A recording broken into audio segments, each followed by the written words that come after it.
Prosti što kasnije nije baš išlo brže.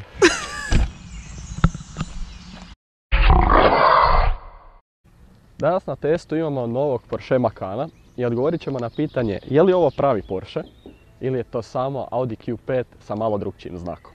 Macan je najprodavaniji model i kako Porsche voli reći, on je ulaznica u njihov svijet. Nije ni mali sportski auto kao što je 718 ili malo veći 911, a nije ni takva kanta kao što je Cayenne, nego je baš nešto između. Prednja klupa ne osjeti tu smanjenost toliko, ali stražnja klupa da. Pogotovo ako ispred vas sjedi neko ko je malo veći, onda zna biti malo stiskanja. Dužina mu je 4,76 metara, s tim da najveći dio odlazi na haubu. Iako su ga prije nudili, Porsche iz svoje flote potpuno izbacio dizelaše. Tako Macan sada dolazi u svega 4 izvedbe. Običan Macan sa 2.0 benzinskim motorom od 265 konja, Macan T koji ima istu motorizaciju, S sa 2.9 motorom i 6 cilindara od 380 konja i GTS sa 440 konja. Ovaj naš testni auto je običan Macan koji ima pregršt opreme koju ćemo sad još malo pokazati. Iako ovo najmanji džip, gepek mu je zapravo i dosta velik. Nemam gajbe pive sa sobom nažalost, pa ćete mi morat vjerovat na riječ kad kažem da ima 488 litara kada su stražni sicevi podignuti. Dosta veliko, isprobano, unutra stanu 3 kofera i 2 gajbe pive. U slučaju da vam to još uvijek nije dovoljno, ima još ovaj dodatak gepeku umjesto rezervnog kotača u kojeg možete staviti još hrpu stvari.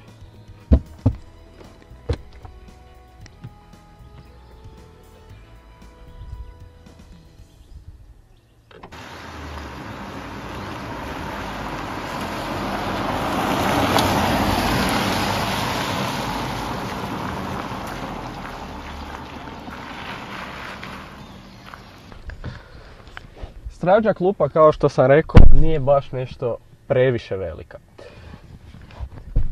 Ima dosta mjesta da sjedim iza samog sebe. Na nekom putu od 3, 4, 5 sati svakako bi mi trebala tu i tam neka pauza, ali nije strašno. Što se tiče zadnje klupe i pretinaca za odlagat, ima čak i dosta mjesta. U vratima je dosta veliki pretinac, možete staviti i kišobran i koža. To vam treba za malo klancat auto. Znači lijevo i desno. Nema mrežice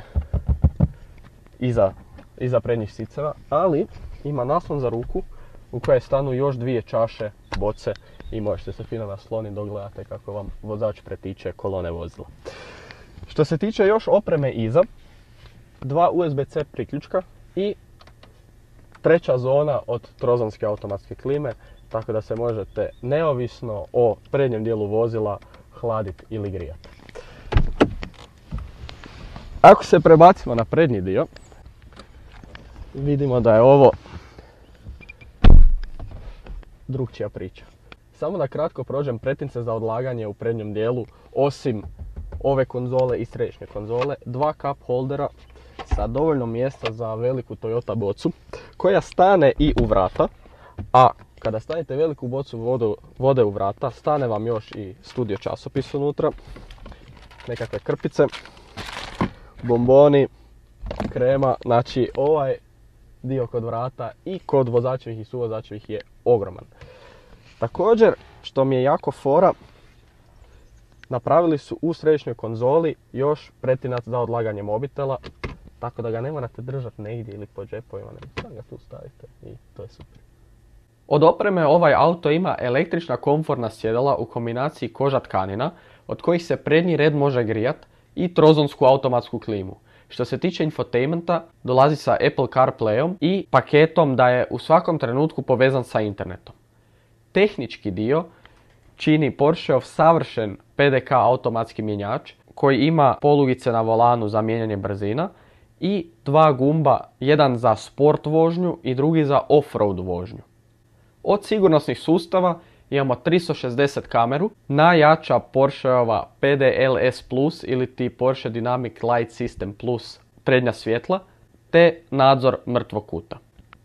Još par zanimljivosti ovog auta su volan koji je preuzet iz najnovijeg 911, paljenje auta sa lijeve strane volana umjesto sa desne kao kod svih drugih marki, analogne kazaljke od kojih je središnji broj okretaja. Na središnjoj konzoli više nema tipki nego je sve u staklu na touch screen, znači na dodir, i iznad središnje konzole imamo mali analogni sat. Boja auta je službeno vulkan siva, a od dodatne opreme koja se s vanjske strane još može vidjeti je 360 kamera, kao što sam rekao PDLS plus svjetla, 20 sola alu felge, a kotači su naprijed i iza različitih dimenzija. Naprijed su širine 265, a iza su 295. Pošto je, iako je stalni 4x4 pogon, većina pogona mu je sa zadnje strane, pošto, kako kod ubrzanja kada se auto digne, sva težina ide na stražnju osovinu, pa da ima bolji grip. Još od dodatne opreme imamo crni paket, što znači crne lajsne i crni krovni nosači. Zatamnjena stražnja stakla, crni spoiler, ovaj zadnji difuzor lakiran u boju vozila, crni auspusi koji imaju klapnu koja se može otvarati i zatvarati, i što po meni jako dobro da se nije mijenjalo, postoji opcija da se stražnje svjetlo da bude u neutralnoj boji, ali kod ovako sivog auta sa crnim detaljima mislim da ova crvena boja jako dobro paše.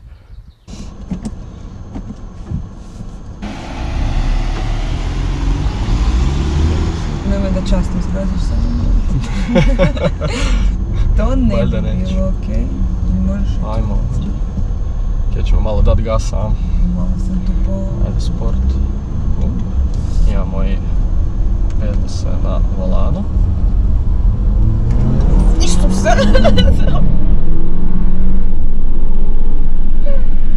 Okej. Nisam očekivala.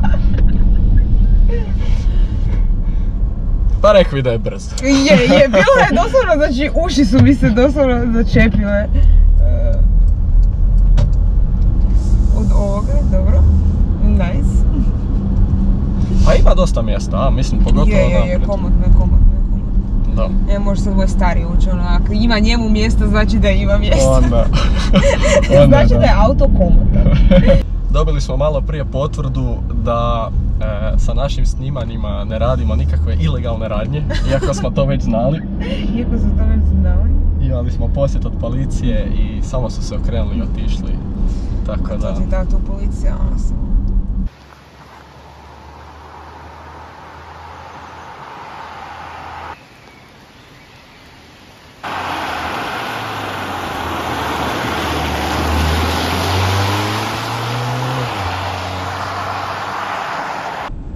Paulu smo ostavili doma, sad idemo po Robija da s njim prokomentiramo ovaj tehnički dio ovog auta i da odgovorimo na postavljeno pitanje na početku videa, je li ovo pravi Porsche.